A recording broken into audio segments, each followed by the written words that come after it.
TNFD is really there to respond to giving business and finance the tools to bring nature into their consideration from a risk assessment perspective, but also in terms of disclosure. So what's going to sit alongside their climate disclosures and their core financial statements.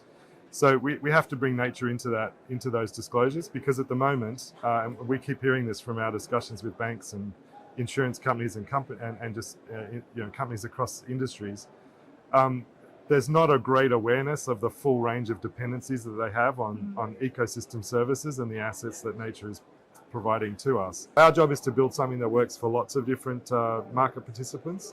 And so we've put out a full set of disclosures in draft, and we've also announced a sort of flexible, adaptable approach to application of our recommendations so that people can get started, but hopefully we see growing ambition in disclosure over time, right. and provide more information.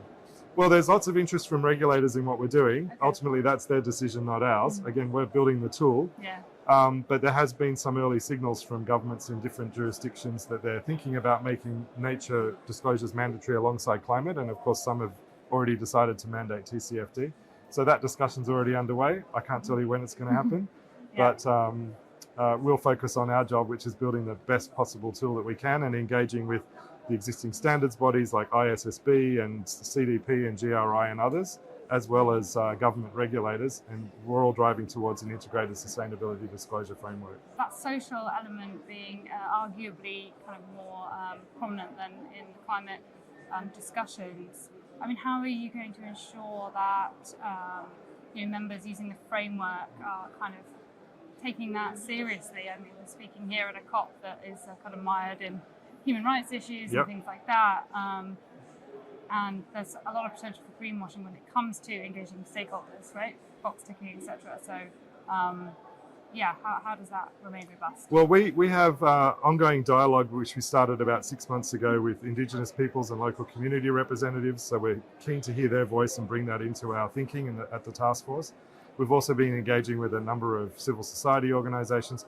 So we're listening, we're learning. We've also done some research on the existing standards around business and human rights. So the Ruggie principles from UN General Principles that have been translated into the OECD guidelines, etc. So there is actually a lot that's around in terms of business standards and expectations when it comes to human rights and social impacts. So we are working our way through that. We're interested in getting feedback on the application of those existing principles and approaches, and how we can build that into the guidance. And ultimately that would translate into a company required to describe the way it's engaging those stakeholders consistent with some of those existing principles and standards. So we think that's the most effective way we can do it, but we've got more research to do, and we're looking forward to further feedback from lots of stakeholders as we continue our work. So just finally then, what are you kind of hoping to bring back to the task force from COP27? What do you hope that, the sort of biggest high-level announcements for you and for considering nature might be? Well, we're working towards releasing our final recommendations in September next year. We've committed to putting out another, hopefully full draft of the framework in March, so that the market can see everything that TNFD is proposing, and then there'll be another consultation period after that.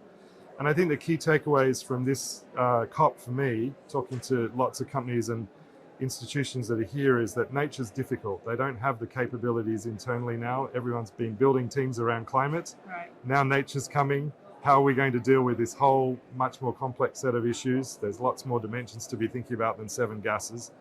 So we've got to provide something that encourages the market to move and move towards action quite quickly. And that's going to require a flexible approach.